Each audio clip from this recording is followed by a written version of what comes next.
ప్రభువు పేరిట మీ అందరికీ శుభములు. ప్రియ సహోదరి సహోదరులారా, ప్రపంచంలోని సంఘటనలను చూస్తున్నప్పుడు బైబిల్లో చెప్పబడిన అంత్యదినముల సూచనతో అవి ఎంతగా సరిసమానమవుతున్నాయో మీరు గమనిస్తున్నారా? ప్రభువు రాకడ దగ్గర పడుతున్నట్లు మీకు అనిపించడం లేదా?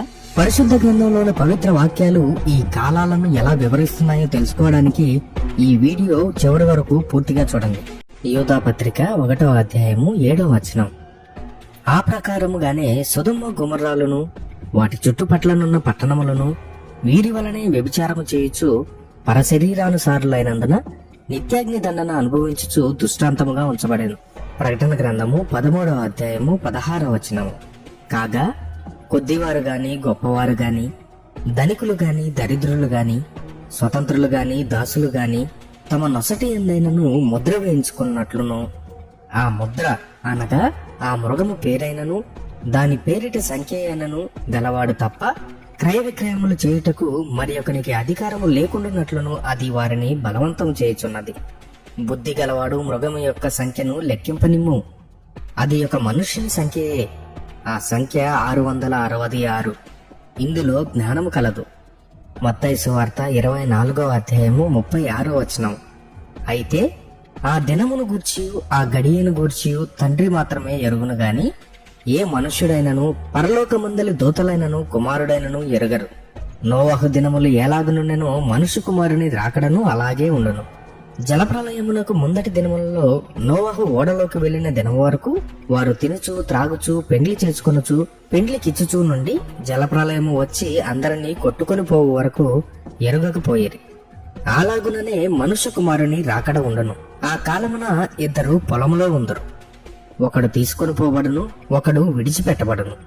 ఇద్దరు స్త్రీలు తిరగలి విసురుచుందరు, ఒకటి తీసుకొని పోబడును, ఒకతే విడిచిపెట్టబడును. కావున ఏ దినము మీ ప్రభువు వచ్చునో తెలియదు గనక మెలకుగా ఉండుడి. ఏ జామున దొంగ వచ్చునో ఇంటి యజమానునికి తెలిసిన ఎడల అతడు మెలకుగా ఉండి తన ఇంటికి కన్నము వేయనీయడని మీరెరుగుదురు. మీరనుకొనని గడియలో మనుష్య కుమారుడు వచ్చును గనకనే మీరు సిద్ధముగా ఉండుడి.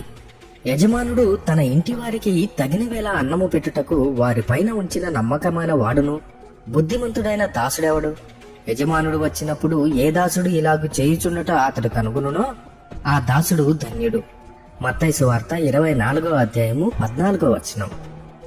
మరియు ఈ రాజ్య సువార్త సకల జనములకు సాక్ష్యార్థమై లోకమందంతటను ప్రకటింపబడును. అటు తర్వాత అంతము వచ్చును. ప్రకటన గ్రంథము 21వ అధ్యాయము 18వ వచనం. ఆ పట్టణపు ప్రాకారము సూర్యకాంతులతో కట్టబడెను. పట్టణము స్వచ్ఛమగు స్ఫటికముతో సమానమైన శుద్ధవర్ణముగా ఉన్నది. 2వ పేతురు 3వ అధ్యాయము 3వ వచనము.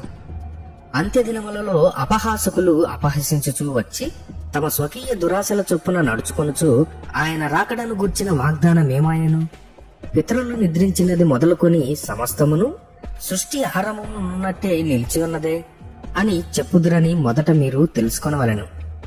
అప్పుడు మనుష్య కుమారుడు ప్రభావముతోనూ మహామహిమతోనూ ఆకాశ మేఘారూఢుడై వచ్చుట చూచి భూమి మీదున్న సకల గోత్రముల వారు రొమ్ము కొట్టుకుందరు.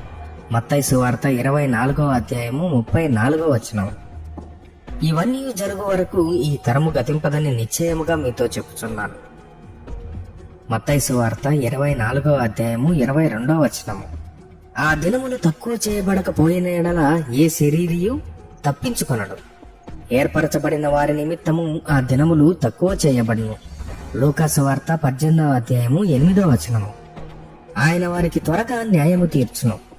వారి విషయమే గదా ఆయన దీర్ఘశాంతము చూపుచున్నాడని మీతో చెప్పుచున్నాను. అయినను మనుష్య కుమారుడు వచ్చినప్పుడు ఆయన భూమి మీద విశ్వాసము కనుగొనునా? రోమీలకు రాసిన పత్రిక 10వ అధ్యాయము 9వ వచనము. అదేమనగా యేసు ప్రభువని నీ నోటితో ఒప్పుకొని దేవుడు మృతుల్లో నుండి ఆయనను లేపెనని నీ హృదయమందు విశ్వసించిన ఎడల నీవు రక్షింపబడదువు. యెషయా గ్రంథము 46వ అధ్యాయము 10వ వచనము.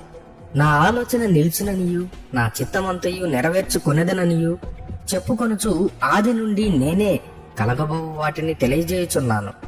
పూర్వకాలము నుండి నేనే ఇంకా జరుగు వాటిని తెలియజేయుచున్నాను. దానియేలు గ్రంథము 12వ అధ్యాయము 1వ వచనం. ఆ కాలమందు నీ జనుల పక్షమున నిలుచునట్టి మహా అధిపతియగు మిఖాయేలు వచ్చును. అప్పుడు నీ జనులు రాజ్యముగా కూడిన కాలము మొదలుకొని ఈ కాలము వరకు ఎన్నటికి కలుగునంత ఆపద కలుగును. అయితే నీ జనులలో గ్రంథమునందు దాఖలైన వారెవరో వారు తప్పించుకుందరు. యోహాను సువార్త 5వ అధ్యాయము 19వ వచనము. కాబట్టి యేసు వారికి ఇట్లా ప్రత్యుత్తరం ఇచ్చెను, తండ్రి ఏది చేయుట కుమారుడు చూచునో అదే కాని తనంతట తాను ఏదియూ చేయనేరడు. ఆయన వేటిని చేయునో వాటినే కుమారుడును అలాగే చేయును. కొరింథీయులకు రాసిన మొదటి పత్రిక 4వ అధ్యాయము 5వ వచనము. కాబట్టి సమయము రాక మునుపు అనగా ప్రభువు వచ్చు వరకు దేనిని గూర్చి తీర్పు తీర్చకుడి. ఆయన అంధకారమందలి రహస్యములను వెలుగులోనికి తెచ్చి హృదయములలోని ఆలోచనలను బయలుపరిచినప్పుడు ప్రతి వానికిని తగిన మెప్పు దేవుని వలన కలుగును.